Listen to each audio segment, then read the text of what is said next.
America may be facing a kind of reckoning where global power reaches its limits for various reasons, ecological, financial, social, political, and gets beaten back. Of course, this tends to happen throughout history. No global power emerges and just remains on top forever. America may have to just come to terms with limits to its own power. If you're tired of arguing with strangers on the internet, try talking with one of them in real life.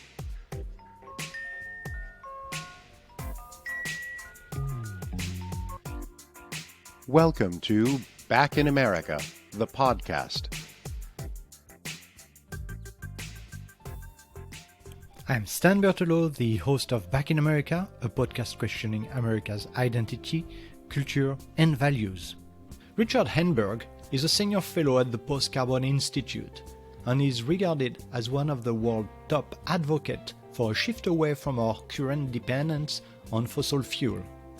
He is the author of 13 books on climate and energy. Today, in this episode, I am releasing the complete interview I had with Richard on November 11. This interview was broadcasted live, and you can watch it on YouTube, where you will be searching for Back in America, the podcast. Here, Richard and I are talking about the election and what impact the new government might have on the environment. Richard asks, who is going to clean up the fracking mess left by the oil and gas companies that are now bankrupt? We wonder if Trump, in the time he's got left at the White House, can do more damages to the climate. And Richard warns that Biden will need to prepare Americans for the hard changes looming ahead. If you enjoy this podcast, please share it with your friends and leave us a review on Apple Podcast. I'm delighted to welcome Richard Heinberg. Hi, Richard. Hello, Stan. Good to be with you. Would you mind introducing yourself? I'm senior fellow with Post-Carbon Institute, which is a small nonprofit think tank located on the west coast of the U.S., and we deal with climate and energy issues primarily. So talking about climate, I think that climate justice is definitely a focus of this new administration. How does that make you feel? Certainly more hopeful than has been the case during the last 4 years. How much will actually be accomplished, of course, is still to be seen and largely depends on the results of the two senatorial races that are still yet to be decided, with runoffs in December in Georgia. If the Democrats can take both of those seats and gain control of the Senate, then there's the possibility for some, really significant legislation, something like Green New Deal. On the other hand, if the Republicans remain in charge in the Senate, then very little legislation that's meaningful is likely, either on the climate front or on a whole range of other issue sets. And what's likely in that case is that President Biden will have to do whatever he can through regulation and presidential executive orders. And some things can happen that way. I mean, clearly the parts of the executive branch that were responsible for dealing with either measuring climate change or issuing regulations, all of those have just been gutted during the Trump administration. The EPA, National Ocean Atmospheric Administration, NOAA. I mean, all of these agencies have just been kneecapped. So getting rid of the Trump political appointees and putting back in, sensible, trained scientists to head these agencies will help enormously. But that only gets us back to, where we were in 2016. And of course, the climate crisis is moving onward, whether we move or not. So we're going to have to do a lot better than that. Talking of which, what policies do you think that the Biden-Harris team should enact in their 100 first days? Well, from a climate perspective, getting rid of fossil fuel subsidies to the extent that that's possible without the cooperation of the Senate, and putting back in, of course, rejoining the Paris Climate Accords. That's a given, and Biden has said he's going to do that. Putting back in place the fuel economy standards that Obama had set forth and that Trump removed. Regulations for coal plants, nitrogen oxide emissions, and methane emissions. The methane emissions are really important because the Obama administration had begun putting some meaningful regulation on methane emissions. And of course, methane is a very powerful greenhouse gas, and the fossil fuel industry, particularly natural gas industry, is responsible for a very important, noticeable amount of methane emissions. So doing something about that would make a difference, certainly. Right. Well, I was speaking with Mark Charles, an independent candidate during the past election, and he was telling me that Biden and Harris are really just going to preserve the status quo. So, it's hard to imagine how they can actually transition to a post-carbon civilization. I know this is your forte and really what you are fighting for. Do you truly believe that this country is going to move away from fossil fuel? Well, it it will one way or another, just because fossil fuels are finite, depleting resources, and we're already seeing the fracking industry is just in a financial mess. Companies are going bankrupt because they need a much higher price for oil than currently exists if they're going to make a profit. And what they've been doing over the past decade, as they've been rapidly increasing production, is they've been depleting the best, highest quality resources first. So what's left for the frackers is really just the crumbs on the table. And we've at our organization, we've done some original research and analysis on this. You can find on our website, postcarbon.org. And the research is really clear. The whole tight oil boom that increased U.S. oil production so dramatically over the last decade was really a one-off, short-term kind of thing, and we're reaching the end of that boom one way or another, regardless what oil prices do or whatever. But with low oil prices, I mean, it's absolutely clear that the industry can't continue. So we're going to transition away from fossil fuels one way or another. The question is, are we going to do it in some way that gives us a different path forward? Are we going to have a managed transition, or just, a kind of energy-led collapse of the financial system and the support system that enables a modern industrial economy to operate?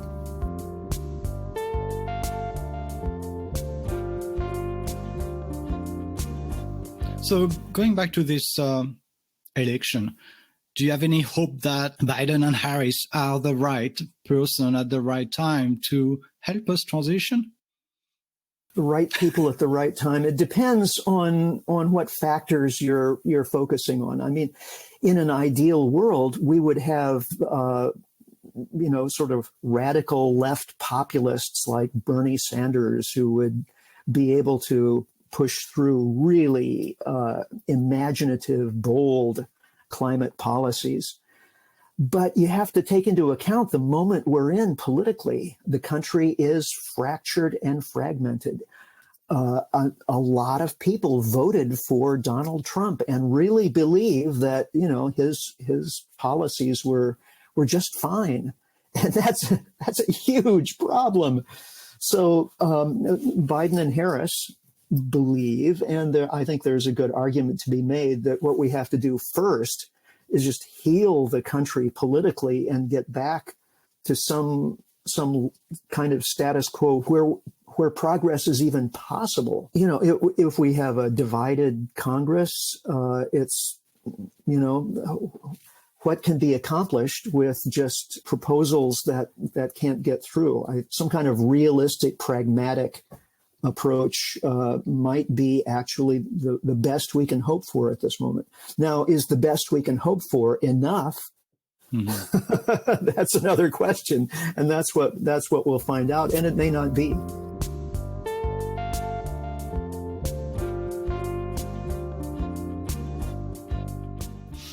So Trump is obviously still in power until January. What damages can he still do to the environment? Well, he can do, you know, the amount of time left for damage to the environment is fairly limited. I mean, most of the damage to the environment is done through longer term processes and policies. And he's done most of what he can do, I think, during this time. I mean, he's already gutted as we talked about earlier, gutted the regulatory administrations and so on.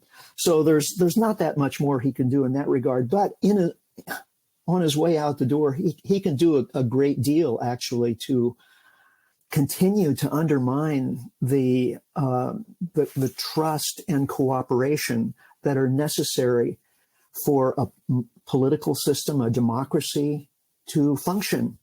He's already doing that by contesting the legitimacy of the election. And doing that, of course, works to his practical advantage. He fires up his base, and he's going to need that base to continue to exist so they can, you know, donate to his next campaign, which he's already started a political action committee. And he wants to be able to use those funds, to loot those funds for his own personal use in various ways, to pay off his debts, his enormous debts coming due.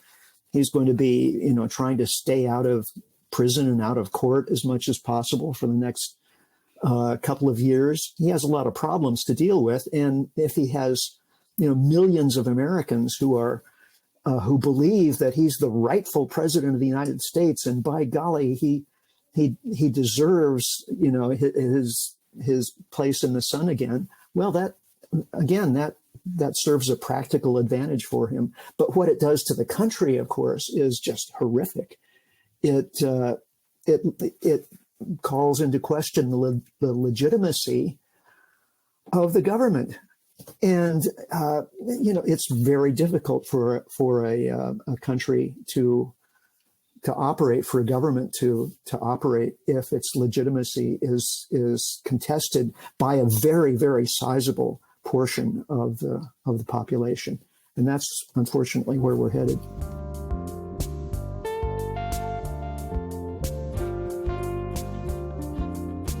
What issues are you going to be monitoring now? Well, Biden has said he doesn't want to ban fracking. Fine. Okay. The fracking is starting to go away anyway, and that's a process that will continue. But, you know, who's going to clean up the environmental damage that's been caused by fracking? Because if all these companies go bankrupt, and we're talking about dozens and dozens of companies that have led the charge in terms of tight oil and fracking, both for oil and natural gas, if all those companies go bankrupt, well, who's going to pay to decommission those wells? What's left of the oil industry has got to be, you know, repurposed to clean up that environmental damage. At the same time, obviously, we need to transition not only to renewable energy, building enormous amounts of infrastructure, both for energy production, also, you know, that's electricity. The 80% of the energy we use is not in the form of electricity. It's liquid gaseous fuels for transportation, home heating, manufacturing, materials extraction and transformation all through the economy. That other 80% of energy usage needs to be dealt with, and we need a lot of research and development in that regard. How do you make cement without carbon emissions? How do you do all these high heat industrial process? What do we do with aviation? Do we just let it go, or is it possible to maintain some of the aviation industry using synthetic fuels made with hydrogen and captured carbon and so on? All of these things have to be sorted out. I mean, this is the biggest industrial project looming ahead of us that humanity has ever faced, and it's not going to happen as quickly as it absolutely needs to, unless we get the best minds in the world and in the country working on it and have some funds to enable the project to happen with. So the main thing is, are Biden and Harris going to take this sufficiently seriously? You know, for politicians, at best, right now, climate change is one of several issues. You know, we've got racial injustice, we've got climate change, we've got pandemic, all these things, all these balls to juggle. And, you know, that's inevitable. You can't just ignore any one of them. But we have to understand climate change is an existential threat. Mm-hmm. If we don't get this right, if we don't get the energy transition right, then all of these other problems are like, well... Sure. Yeah, if you don't have a planet to live on. Yeah, without a planet, economic justice is not an issue. It's just not even an issue. So before we hang up, any positive note? Do you see any light at the end of the tunnel? Well, I mean, the fact that the election went to Biden and Harris, and the fact that they actually had a decisive victory. This hasn't really been explained, I think, properly to the American people. I mean, when all the votes were counted, Biden and Harris will have ended up getting something like 7 million more votes than Trump. And that's a very substantial, that's a mandate. And the same with the Electoral College. It wasn't just a little squeaky victory. It was a good-sized conventional Electoral College win. So the American people need to get that, and the Biden-Harris team need to assume the mantle of that victory and begin to take this set of issues that we've been talking about very seriously. And what I'll be looking for is, are they doing that? And then is the media helping to make this clear to the people? Because unless the American people really understand what we're up against, then there isn't going to be the support for the kinds of policies that will actually be necessary for us to make it through the rest of this century.